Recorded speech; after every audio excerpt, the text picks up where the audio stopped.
다 같이 묵도하심으로 수요 예배를 함께 드리겠습니다.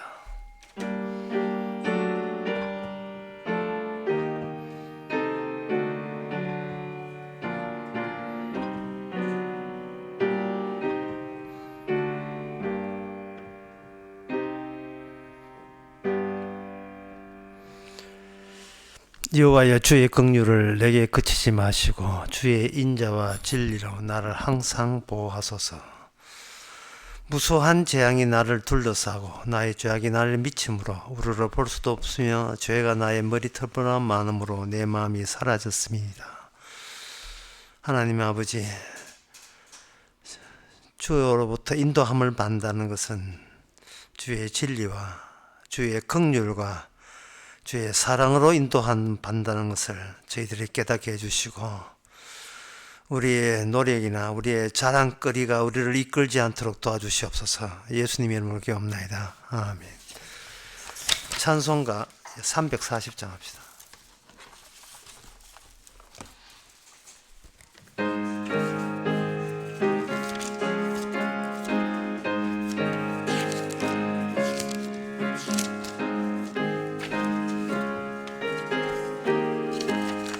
구주 예수 의지함이 심히 기쁜 일일세. 허락하심 받았으니 의심하주 없도다. 예수 믿는 것은 받은 증거 많도다. 예수 귀한 예수 믿음 더욱 주소서. 구주 예수 의지함이 심히 기쁜 일일세. 주를 믿는 나의 마음을 그의 피에 적시네. 예수 믿는 것은 받은 증거 많도다. 예수 귀한 예수 믿음 더욱 주소서. 구주 예수 의지하여 죄악 벗어버리네. 안위 받고 영생함을 주께 모두 얻었네. 예수 믿는 것은 받은 증거 많도다. 예수 귀한 예수 믿음 더욱 주소서. 구주 예수 의지하여 구원함을 얻었네. 영흥 무궁지나도록 함께 계시리로다. 예수 믿는 것은 받은 증거 많도다. 예수 귀한 예수 믿음 더욱 주소서. 아멘. 이 시간 다 같이 한 마음으로 기도하는 시간입니다. 기도 제목은 현재 내가 지키고 싶은 것, 그것보다 더 능가하는 것이 바로 복음의 가치라는 사실. 내가 지키고 싶은 것과 그걸 능가하는 복음, 둘 다를 늘 같이 알면서 대조할 수 있도록 주 앞에 기도합시다.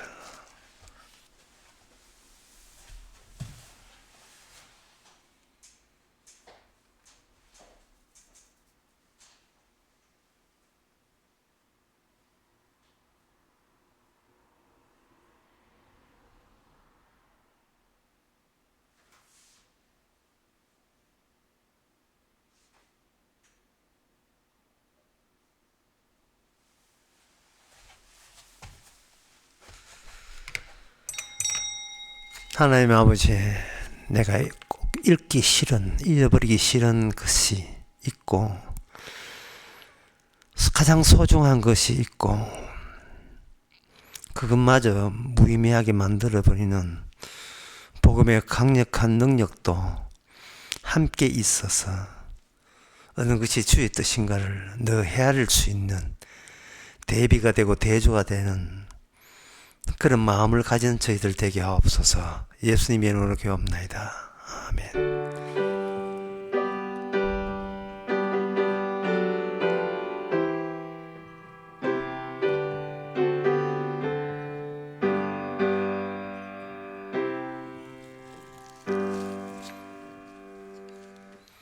하나님의 말씀은 스바냐 3장 18절에서 20절까지입니다.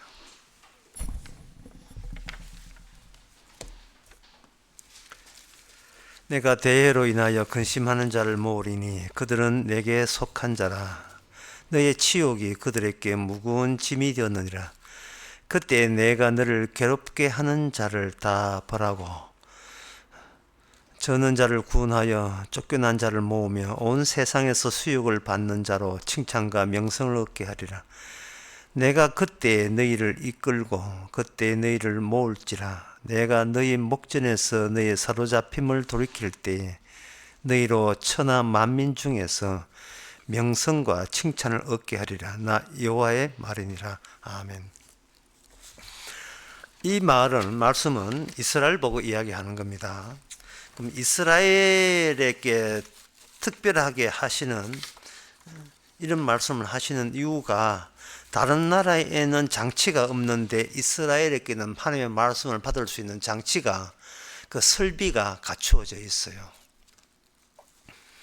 그 설비가 오늘 본문에 나오는데 거기 18절에 나옵니다. 내가 대회로 모인다. 대회라는 것은 큰 모임이라는 뜻인데요. 다들 모이라. 이스라엘 속한 남자들은 다 모이라는 뜻입니다. 그걸 보통 절기라고 이야기합니다. 출애굽기 23장 14절에서 17절에 보면 매년 3번씩 3차에 걸쳐 절기를 지키라 라고 하면서 유월절, 맥주절, 수장절을 하나님께서 거론하고 계십니다. 그리고 17절에 보면 너희 모든 남자는 매번 3번씩 주 여호와께 보일지니라 그렇게 되어 있어요. 좀 보자는 겁니다. 하나님께서 모이게 되면 장소가 필요하겠죠. 그 장소는 넓은 곳이라는 의미의 장소가 아니고 하나님이 인간에게 유일하게 만남의 장소를 만들어 준 게 있어요. 그게 설비고 그게 장치입니다. 이게 다른 민족에는 없습니다. 이스라엘의 이런 엄청난 자부심을 가져도 좋습니다. 다른 민족에는 하늘과 땅을 만날 수 있는 그런 장치가 없어요. 하나님께서 친히 만든 그 장치라 하는 것은 인간들도 거기에 예속받지만 놀라운 사실은 하나님도 스스로 만든 만남의 장치에 스스로 예속이 됩니다. 하나님이 예속이 된다는 말은 하나님이 스스로 자기 제한을 하신다는 거예요. 나 하나님이니까 마음대로 한다 라가 아니라 나 이것을 내가 벗어나면 이거는 나답지 않다는 조건을 스스로 하나님께서 이스라엘 내부의 설비로서 장치로서 그 안에 장착시켰다는 거예요. 따라서 이 점을 우리가 알게 되면 우리가 하나님이 누구신가에 대해서 흔들릴 필요가 없습니다. 하나 예를 들게요. 어떤 사람도 그 보험회사에서 상관하면서 보험회사가 무엇인가 그걸 골똘하게 파고드는 사람 일반인 가운데 별로 없습니다. 경제학을 연구한 사람 이외에는 별로 없어요. 경제학도 그 분야의 대학원에 논문 쓰려고 한 사람 같으면 보험회사의 종류, 보험회사의 설립하는 방식이 있는데 사람들이 보험회사에서 관계하는 것은 보험회사로부터 무슨 혜택을 얻을 것인가 거기에 치중해서 보험회사를 생각하죠. 그렇죠? 내가 어떤 혜택을 얻을 것인가에. 인간들이 그런 것처럼 사람들이 주님에 대해서, 하나님에 대해서 생각할 때 어떻게 생각하냐면, 내가 하나님으로부터 무슨 혜택을 얻을 것인가 라고 생각하는 거예요. 그래서 교회가 그렇게 많아진 거예요. 보험회사가 그렇게 많아진 겁니다. 교회라는 보험회사가 그렇게 많아진 거예요. 무슨 혜택을 얻을 것인가. 죽어서 지옥 가지 않고 천국 간다. 살아서, 그거는 죽어 천하는 것은 그거는 기본적인 계약 조건이고, 거기에 기도하게 되면 보너스로 복을 얻는 거, 가정이 화목하고, 가정이 행복한 거, 소원들이 이루어지는 거, 그거 하나 이제 약간에다가 거기다 더 조건을 붙여서, 약간 그러면 이제 보험금이 좀 약간 올라가요. 또 11조 해야 되기 때문에 약간 올라가는데, 사람들은 누구나 그래요. 그런데 다시 말씀드립니다만, 이스라엘이 다른 민족과 달라요. 그 신약에 예수님의 제자는 일반 인간들이 알던 그 하나님의 메시아와는 다른 메시아를 접촉할 수 있는 기회를 얻게 되었습니다. 그러면 제자들과 하나님 사이에서는 제가 처음에 말한 것과 그대로 그 원칙이 적용돼요. 뭐냐면은, 하나님이 스스로 예속이 되는, 하나님이 누구 보고 일방적으로 닥달 내는 게 아니고 본인도 본인에게 닥달 낼 수밖에 없는 일방적인 조건 자체를 그 제자들 소관과 관계를 맺음으로써 그 조건에 본인도 달라짐이 없음을, 일관성 있음을 제자들에게 알려준 거예요. 이랬다 저랬다는 하나님이 아니라는 거예요. 전지전능하기 때문에 마음대로 조건 바꾸는 그런 하나님이 아니라는 겁니다. 스스로 조건을 바꾸죠. 그럼 제자들은 그런 조건에 대해서 사실은 관심 없고, 제자들도 마찬가지로 저 예수님과 함께 있는데 그 예수님이 우리에게 지금 어떤 도움을 주면 우리가 죽고 난 뒤에 어떤 도움을 줄 것인가, 거기에다가 신경을 쓰고 있는 거예요. 그런데 마태복음 8장 27절에 보면 의도적으로 주님께서 우리에게 어떤 혜택을 주십니까? 라는 그런 인간의 그 하나님에 대한 사고의 그 출발점을 뭐로 바꾸냐 하면은, 하나님이 누구시죠? 라고 바꾸는 방식으로 하나님께서는 제자들에게 작용해요. 그 예가 마태복음 8장 27절 그 언저리에 보면 예수님과 함께 가는데 풍랑이 일었어요. 예수님이 없는데 풍랑인 게 아니고 함께 가는데 풍랑이 일었어요. 참 중요합니다. 예수를 안 믿는 게 아니고 예수 잘 믿는데 예수님께서 함께 하시는데 가정에 우환이 들었다 하고 똑같은 소리예요. 풍랑이 이니까 지자들은 예수라는 이 보험회사에 은근히 기대를 하는 거예요. 주님, 우리가 죽게 됐나이다. 주님, 우리 죽겠습니다. 이 풍랑에 휩쓸려서 배 뒤집어 죽겠습니다. 주님은 말씀은 안 했지만 속은 이래요. 어쩌라고. 그 어쩌라고를 주님께서는 어떤 모습을 보여주냐 하면 주무시는 것으로 보여줬어요. 지금 난리가 났는데, 제자들은 난리 났는데 예수님은 주무십니다. 그러니까 제자들이 강제성을 동원해요. 뭐냐? 깨어라. 깨우자. 왜? 죽게 되었으니까. 예수님이라는 든든한 보험의 혜택을 입어야 될 거 아닙니까? 인간에게 신이라 하는 것은 혜택 주는 분으로 인칭하고 있거든요. 이건 제자들도 마찬가지고요. 하나님 믿고 얻어 챙긴 게 있어야 되지 않습니까? 그것 때문에 교회 다니는 거니까. 제자들이 깨었습니다. 죽겠나이다. 그런데 예수님께서는 풍랑과 바다에 대해서 관여하지 않고 먼저 제자들을 꾸짖었습니다. 어찌하여 무서워하느냐. 그 다음에 믿음이 적은 자들아. 하고 나무래고, 이분은 누굴 나무래느냐? 풍랑과 바다 보고 나무래는 겁니다. 여기서 제자들은 두 가지의 인간의 한도를 넘어서는 그런 체험을 하게 돼요. 하나는 무생물이 인간을 공격하는 생물적인 현상, 성격을 갖고 있다는 것을 발견해요. 바람과 바다, 바람, 공기 흐름이죠. 산소 21.9% 질소 해가 구성되어 있는 이 공기가 무생물입니다. 그런데 공기가 인간을 공격하는 의도를 갖고 있다는 거야. 하나님에 의해서 공기가 움직인다. 그거는 어정한 종교에 다 나오는 겁니다. 그게 아니고 예수님으로부터 꾸짖음의 대상이 된다는 거예요. 꾸짖는다는 것은 뭔가 어떤 인격을 갖추었을 때 꾸짖음도 같이 성립되는 거예요. 집에 있는 개도 막 꾸짖잖아요. 약간은 개도 시건이 있는 거예요. 그게 꾸짖으니까 듣는 거예요.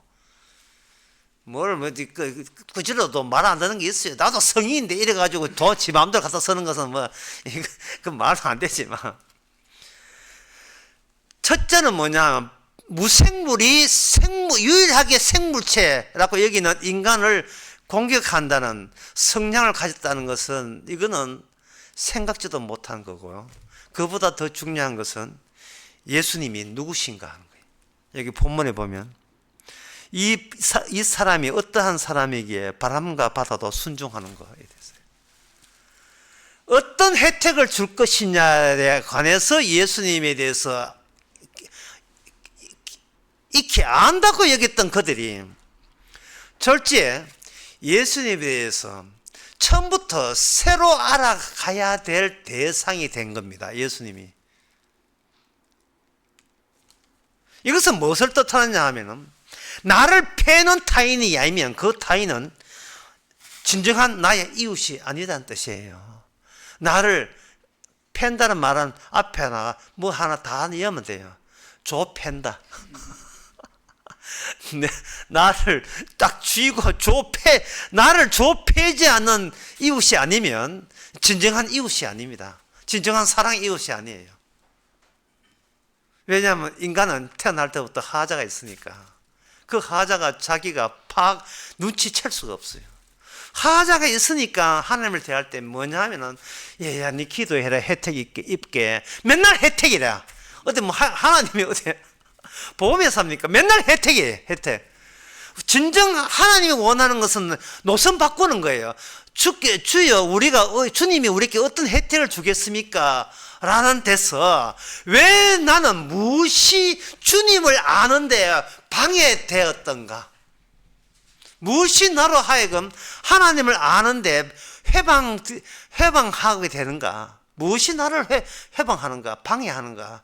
제대로 주님을 못 보게 만드는 게 뭐냐? 오늘 스바랴 본문이 그게요.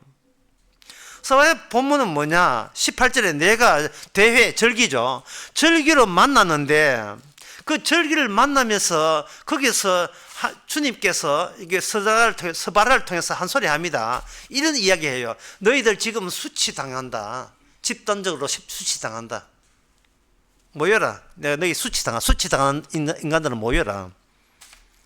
그 다음에 이야기가 뭐냐. 수치를 당하지만 너희들을 괴롭게 하는 것을 너희 대신 복수해주고 너희들이 칭찬과 명성을 얻게 할 것이다. 라는 이야기를 전달하기 위해서 주께서 수치당하는 자기 백성들을 모으시는 거예요. 지금 다시 세 번째 이야기합니다. 이스라엘의 다른 민족의 차이점은 이것은 하나님의 지시가 떨어지는 민족에게만 머무는 게 아니라 하나님이 이스라엘에게 유일하게 지시를 주면서도 그 지시를 고정화시키고 계속해서 그것을 유지시켜서 그 지시에 대해서 완성할 수 있는 그 설비와 장치, 그 장치에 대해서 심지어 말씀하시는 예를 던지시는 하나님 자신도 그 장치에 종속되고 예속되고 매이는 식으로 확정된 일을 그렇게 하겠다라고 하면서 모이라는 겁니다. 대회로 모이고 절기로 모이겠다는 거예요. 그러니까 이스라엘 백성들은 모여라. 너희들은 수치를 당하고 있다. 근데 너희들이 나중에 수치는 없어지고 칭찬받는 그런 집단이 될 것이다 라고 이야기하시는 것은, 수치를 당하고 있는 이스라엘은 스스로 자력으로 자기 힘으로 칭찬받는 사람으로 전환될 수가 없습니다. 그렇다면 이 하나님의 예언은 어떻게 달성되는가? 모여라고 말씀하시는 그 말씀하시는 하나님 자신이 수치를 경유해서 아버지로부터 칭찬받는 절차를 말씀하시는 하나님께서 자기가 세운 절차 속에 자기가 같이 끼어들어 버려요. 모임 속에 주님이 스스로 끼어들어서 주님도 자신에서 수치를 당하시고 수치해서 아버지께 영광을 받고 칭찬을 받는 분으로 성화가 된 주님이 받은 그 수치가 성화가 되면서 주님이 모여라는 예언의 혜택을 입은 사람들이 덩달아 예수님이 얻었던 그 영광에 합세하는 혜택을 입게 되는 거예요.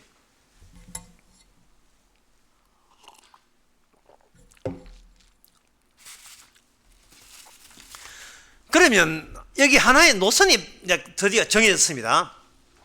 수치 들어간다. 그 다음에 예수님이 수치에 합류했으니까 예수님이 다 이루시면 그게 복음이 돼요.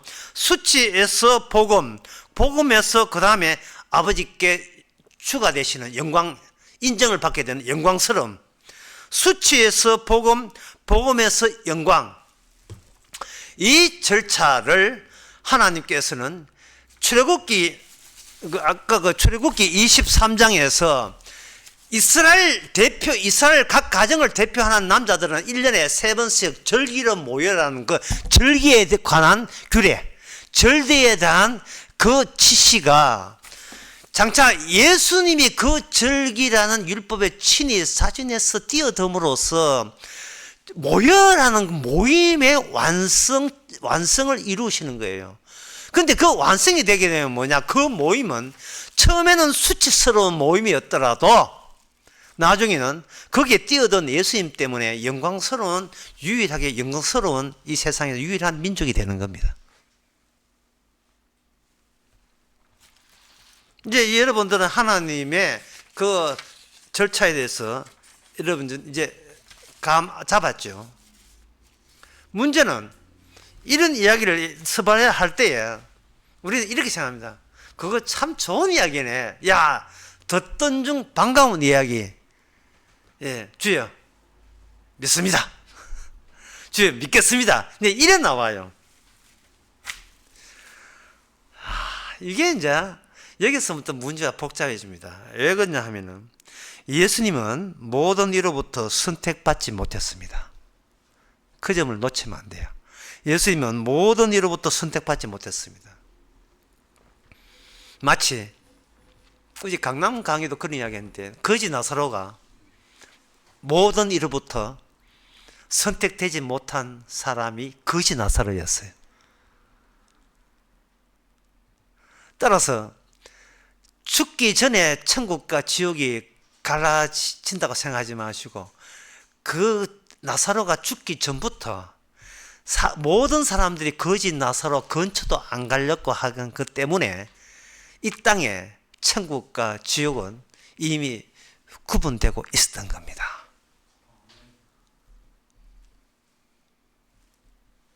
천국은 가봐야 알지. 아닙니다. 아무도 유일하게 이 땅에서 그 누구로부터 선택되지 못한 대상자를 주께서는 하나님의 자기 아들로 그 역할을 하라고 보내신 거예요. 그리고 심지어 제자들마저 주님을 선택하지 않고 그 당시에 권력을 선택했습니다. 이거는 타고난 거예요.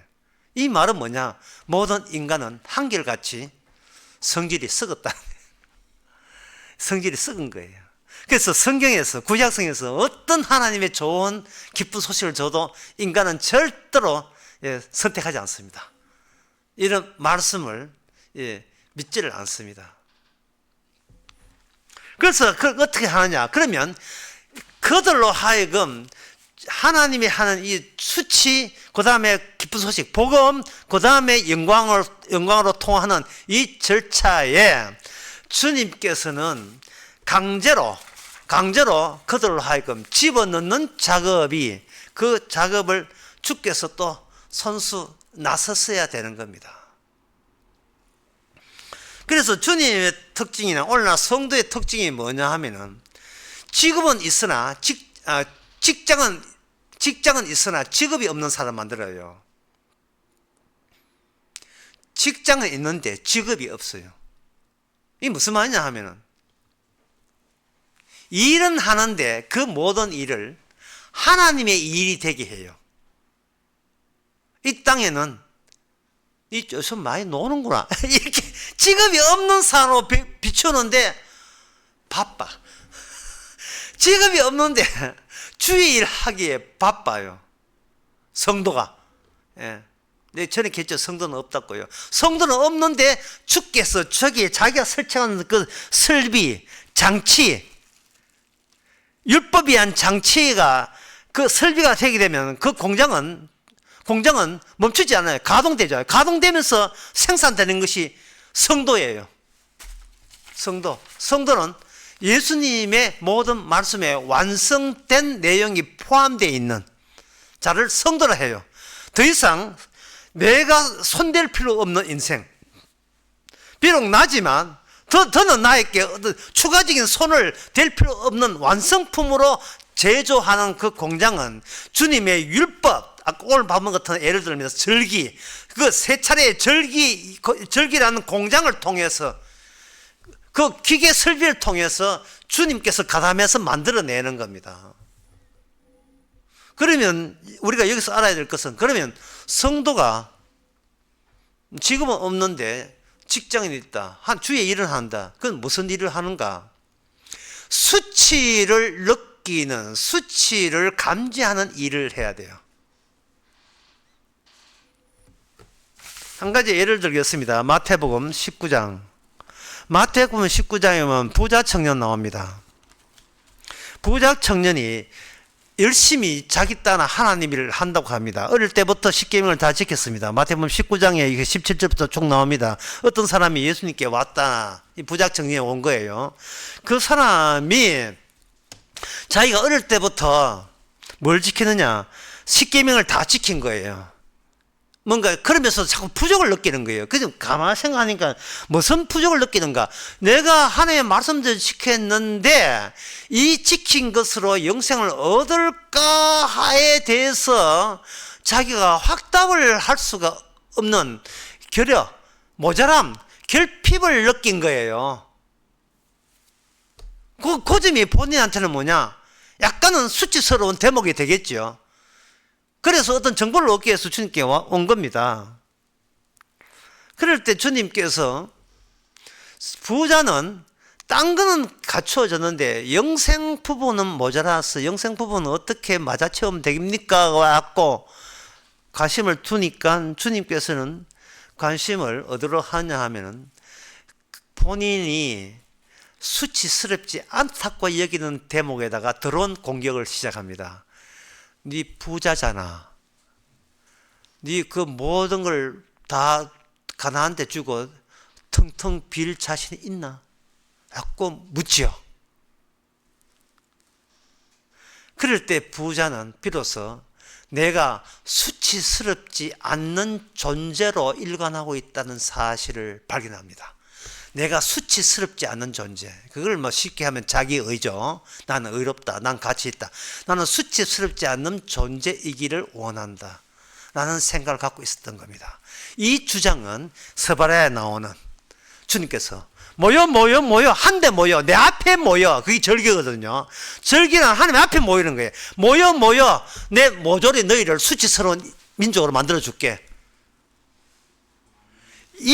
내가 너희를 수치스럽게 만드는 그 노선에 들어가게 되면 그 끝은 너는 하나님께 영광스러운 민족이 되는 거야 라고 예언한 것이 오늘 스바냐 예언입니다. 스바냐 예언이에요. 그런데 마태복음 19장의 부자 청년은 주님 앞에 나와서 좀 저를 수치스러운 존재로 해주세요 이래 나온 게 아니고 수치스럽지 않기 위해서 감춘 거예요. 인간이 어떤 말을 한다는 것은 감춰온 게 있기 때문에 말을 하는 건데요. 뭐를 감춰뒀냐? 내가 수치스럽지 않는 든든함이 있기 때문에 속사포 같이 말을 막 하는 거예요. 친구하고 말할 때 전화 1시간 반 하잖아요. 그만큼 당당하다 이 말이에요. 당당하니까 말하는 거예요. 그러면 제가 한 예를 들겠습니다. 어느 한 가정이 있는데 딸은 한 50 정도 60 정도 됐는데 엄마가 혼자 있는 엄마가 치매에 걸렸습니다.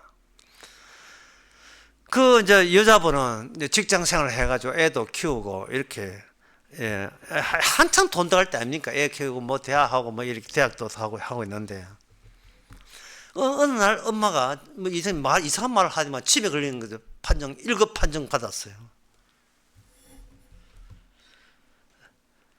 가족 중에 한 사람이 아프면 온 식구가 골병듭니다. 신체적으로 골병들기 때문에 그래서 그 아줌마는 아주 이제 이 난간을 해치기 위해서 알아보니까 간병인 제도가 있다는 거예요. 그리고 간병인 제도를 있어가지고 이제 나라에서는 이렇게 헐카페 간병인 와가지고 염가로 하는데 나라에서 염가를 하는데 그 사람이 그만 출근 퇴근 시간이 있네요. 그러니까 그 사람이 일하는 4시간 빼놓고 나머지는 온종일 치매 엄마 옆에서 간호를 해야 돼요. 근데 간호를 해버리면 자기가 직장 생활을 못하고 그만둬야 돼요. 수입이 없어요. 그러니까 수입원을 자기는 직장 생활을 해야 돈을 해야 뭐 이렇게 간병을 될 수 있기 때문에 열심히 일하면서 처음에는 7만 원, 한 시간에 7만 원 하다가 하루에 7만 원 하다가 코로나 이후에 잘 사람이 없어 11만 원 올랐다가 실제로 지금은 15만 원, 하루에 15만 원, 한 달에 어떤 데 보면 500만 원 나갑니다. 그러니까 집에는 악취가 번보이고 집에 경제적으로는 빚더미에 올라앉았어요. 교회 나와서 주님이다. 제가 수치 당해도 삽니다. 이거는 말뿐이고 지금 이게 말로 주여 저 수치 당하 좋습니다. 지금 말로 그 말로 집구석 가면 이거 교회 가서 그거 기도했다고 집구석에서 해결되는 게 아무것도 없어요. 한 달에 500만 원. 그 어떻게 몇 겁니까? 그렇다고 엄마 막 목 졸르고 그럴 것은 없는 게 아닙니까? 예? 그때부터 친구한테 전화하다 일찍 끊습니다. 말 못해요. 그런데 그분이 스바냐 설교를 들었어요. 수요일날. 맞아. 주의 뜻이 그렇구나. 주의 절차를 알았어. 이거 미션입니다. 믿습니다 했는데 2달 때 집에 치매 환자 있어요. 그게 무슨 소용이었어요? 이 스바냐 이 말씀이 무슨 소용이었습니까? 자기는 지금 실제 문제인데요. 현실 문제잖아요. 친구 와가지고 전화 와가지고 요새 니 뭐 별로 없나? 그래 별로 없다. 뭐 말이 힘이 없네. 좀 컨디션 안 좋네. 일찍 끊자. 전화할 시간이 있습니까? 지금 간병인을 엄마 치매 걸린 거 돌봐야 되는데요. 말로는 수요일에 들었어요. 나를 패주는 분이 진정한 타인이고 이웃이다. 아이고 멋있는 말을 들었어요. 그러나 그 멋있는 말이 무슨 의미가 있습니까? 실제로는 지금 빚더미에 올라앉았는데. 그리고 온 식구가 아픈 사람 하시면 온 식구가 다 짜증 나가지고 뭐 지옥이 따로 없어요. 서로 어르렁 무슨 이 노래 같으면 주로 어르렁거리고 살아요. 웃음기 날아간 지가 벌써 몇 개월째 웃음기가 하나도 없어요. 모든 식구가 다 짜증나고 있어요. 서로를 향하여.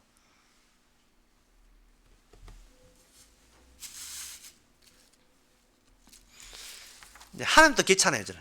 하나님과 하는 것도 귀찮아요. 교회하는 것도 다 귀찮아요. 왜 하나님께서는 그렇게 하시는가?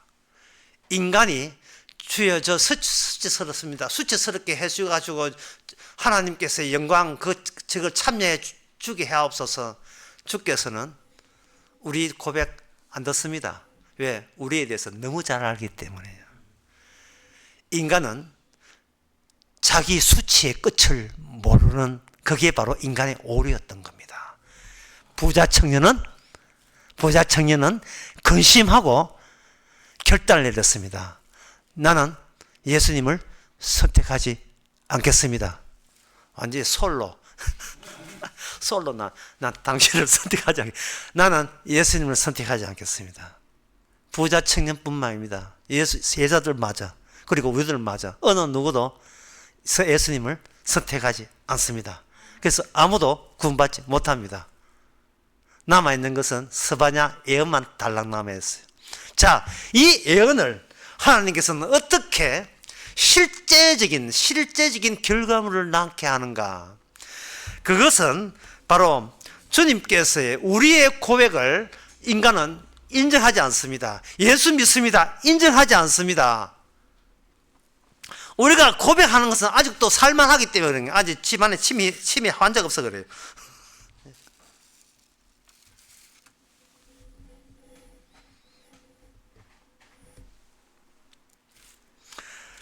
자, 그러면 이 말씀이 어떻게 해서 성취를 하느냐 하면은 예수님의 수치를, 예수님이 당한 수치를 우리 안에다가 설정, 거기에다 장착을 해버려요.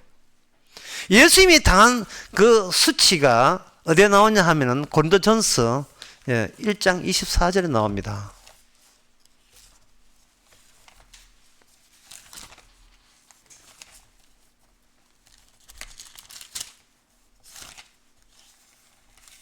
고린도서 1장 24절.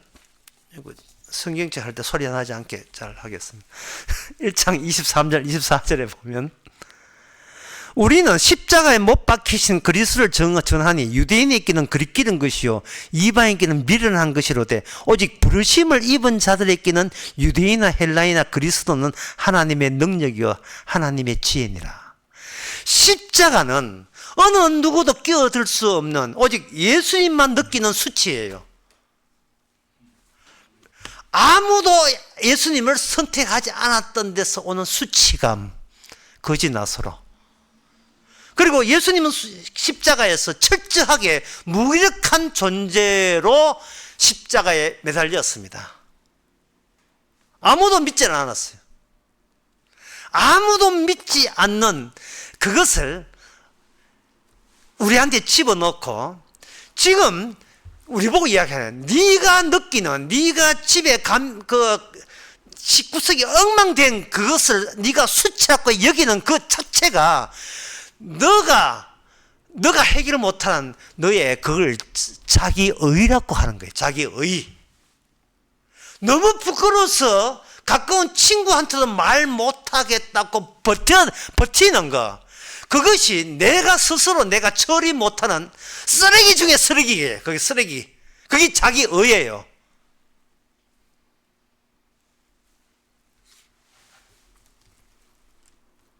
맨날 아파가지고 정형외과에 가가지고 치료받고 그 연세 많은 분이 자꾸 병원 다니면 자식들이 그 좋아하겠습니까? 예?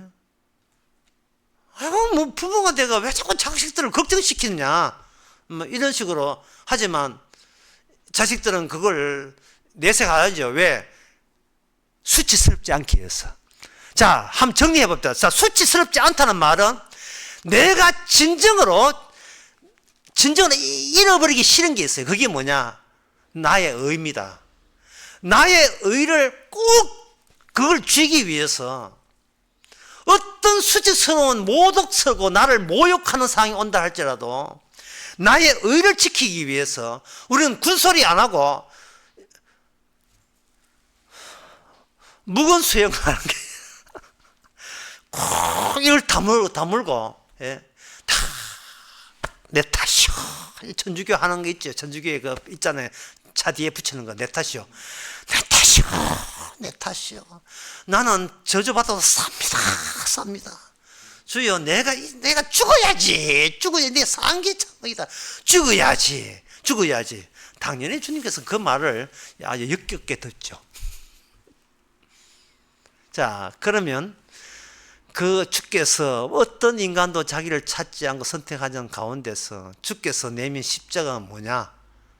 모의자입니다. 대회로 모이는 거예요. 네.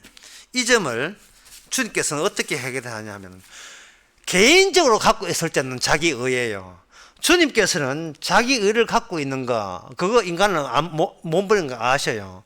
그걸 그대로 주께서는 십자가 앞으로 오게 됩니다. 십자가 오게 되면 자기 의를 버리는 게 아니고요. 십자가 앞에 가면 소속이 정해집니다. 그 소속을 사도 바울 편지에서는 뭐냐? 예수 안이라고 하는 거예요. 예수 안. 소속이 돼요. 소속이. 개인은 자기 의를 갖고 있지만 소속이, 예수 안은 소속이 되어버리면 더 이상 우리는 종이 아니라, 나의 종이 아니라 하나님의 아들이 되는 거예요. 그게 로마서 8장에 나옵니다. 그 예수 안의 효과인데요. 로마서 그 8장 1절도 나오고, 연이어 10절 이렇게 보게 되면, 로마서 1장에 로마서 1장이요. 제가 8장. 로마서 8장에 보면, 그러므로 이제 그리스도 예수 안에 있는 자는, 이걸 달리 표현해 드릴까요? 절기 안에 있는 자는, 달리 표현해 드릴까요? 예수님 앞에 나온 사람은, 달리 표현해 드릴까요? 예수님 십자가 앞에 초청받은 자는 결코 정죄함이 없나니,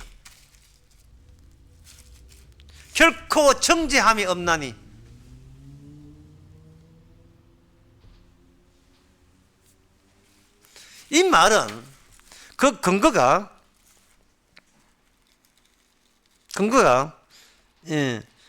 14절에 보면 무릇 하나님의 영으로 인도하는 받는 그들은 하나님의 아들이라. 너희가 15절에 너희는 다시는 무서워하는 종의 영을 받지 아니하였고 양자의 영을 받았으므로 아버지라 부르짖느니라. 그러니까 우리 문제를 우리가 해결 못합니다. 왜냐하면 우리는 우리 자신의 수치 끝을 몰라요. 그래, 치매 노인네만 돌아가면 그 다음부터 정상으로 회복할 거야. 아니에요. 인간은 아무리 해도 내가 내 수치의 원천을 몰라요. 그걸 아시는 분은 예수님밖에 없습니다. 인간이 수치스럽지 되고 싶어도 수치스럽게 안 되려는 것은 어느 인간도 예수님이 달렸던 십자가에 달릴 위인이 아무도 없기 때문에 모든 인간은 율법의 종이고 악마의 종이고 죽음의 종이고 죄의 종입니다. 마귀의 소속자예요. 십자가에 달릴 자기가 없다는 단지 그 이유 때문에 그래요.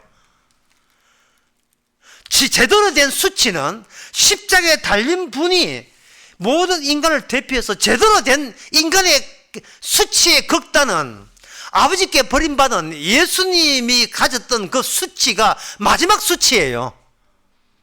그런데 로마서 1장에 보면 뭐랬냐 하면 사도 바울이 내가 복음으로 인하여 부끄러워하지 않는다고 했거든요.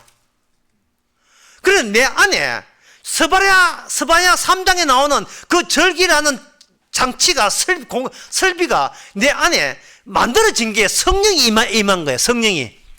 성령이 임했다는 것은 말씀의 완성이 내 안에 하나의 내 안에 공장이 하나 설립되어 있는 거예요. 거기서 하나님의 의, 우리 의 말고 하나님의 의가 거기서 양산되는 겁니다. 나타나는 거죠.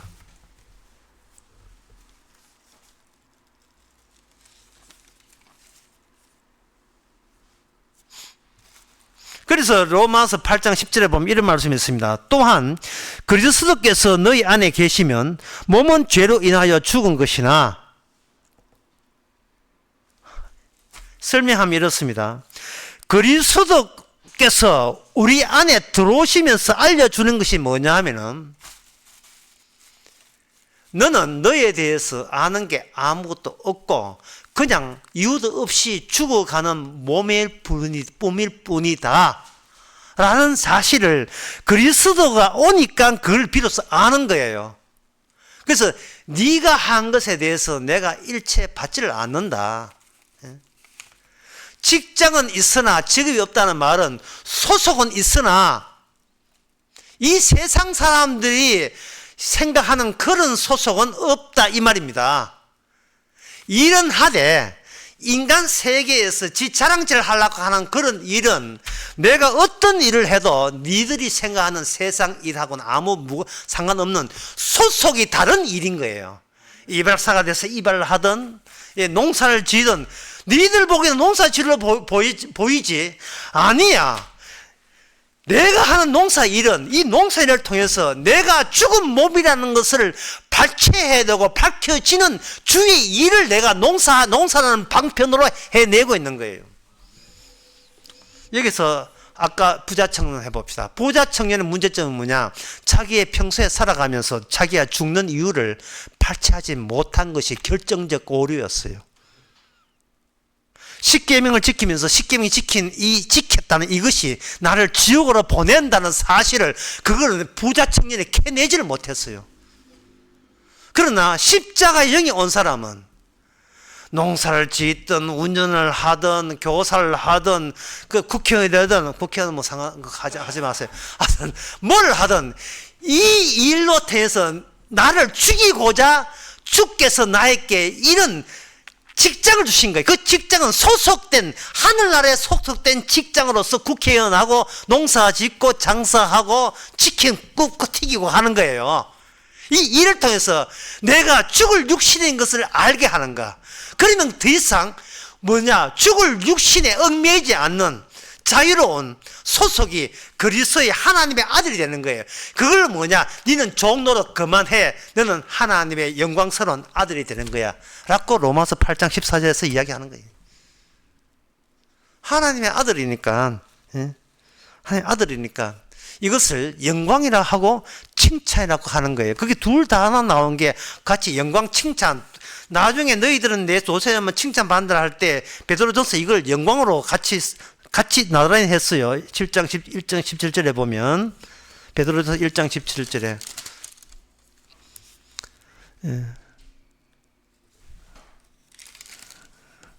1장 17절에 7절 너희 믿음이 시련이 불로 연단하여도 없어질 것보다 더 귀하여 예수 그리스도에 나타나실 때 칭찬과 영광과 존귀를 얻게 하라 합니다. 예수 그리스도가 갖고 있던 그 완성의 성령을 함께 받기 때문에 세상 사람들은 십자가가 치욕스럽고 부끄럽고 그건 뭐야? 우리가 이성적으로 납득이 돼야지. 이 비성적으로 한 걸 우리 보고 믿으래. 그럼 우리가 누가 믿겠어라고 했던 그 십자가. 고린도전서 1장 24절에 보면 오직 부르심을 입은 자에게는 그것이 부끄러운 것도 아니고 그것이 무의미한 것도 아니고 미련한 것도 아니고 오직 우리한테는 하나님의 능력이요 하나님의 지혜다 이 말이죠. 그 능력이 뭐냐?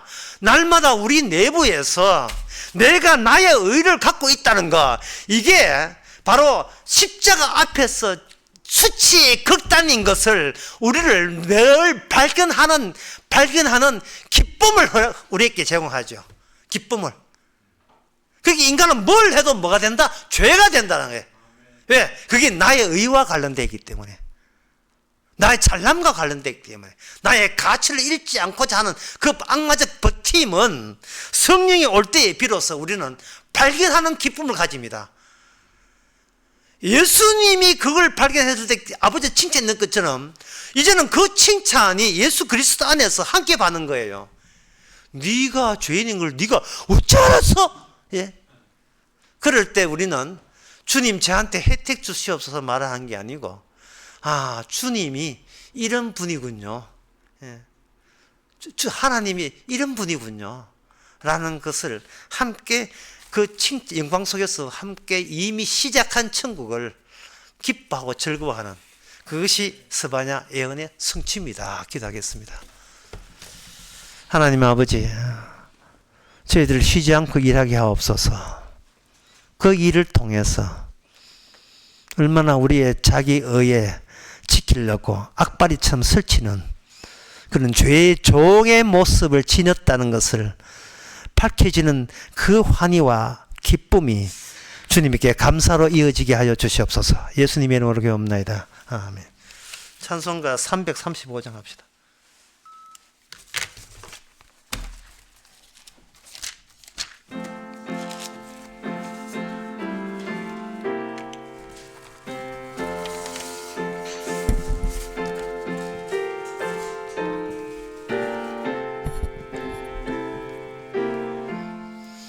양떼를 떠나서 길 잃어버린 나 목자의 소리 싫어서 먼 길로 나갔네.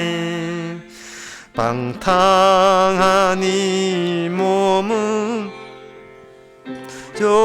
막심하여 부친의 음성 싫어서 먼 길로 나갔네.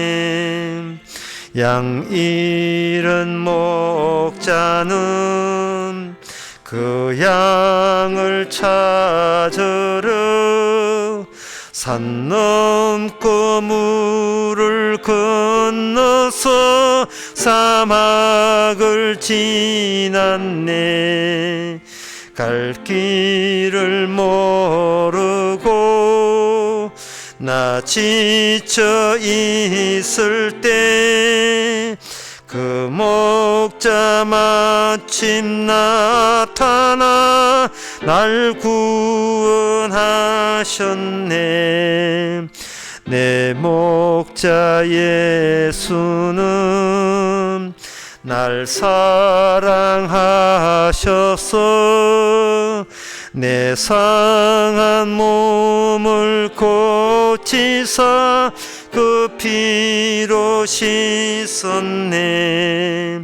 길 잃은 양 찾아 큰 비로 주시고 그 우리 안에 이끌어 늘 보호하시네. 양떼를 떠나서 맘대로 다녔네. 나 지금 목자 따르며 그 음성 듣도다. 나 이제 후로는 방황치 않으며 내 아버지의 집에서 영원히 살겠네. 아멘. 기도합시다. 지금은 우리 주 예수 그리스도의 은혜와 하나님의 크신 사랑과 성령의 충만하심이 우리 안에서 우리가 일하는 것이 아니라 주께서 시작한 이 일, 그 일을 시키게 하는 주께 감사하는 모든 성도에게 주의 이름으로 축원하나이다.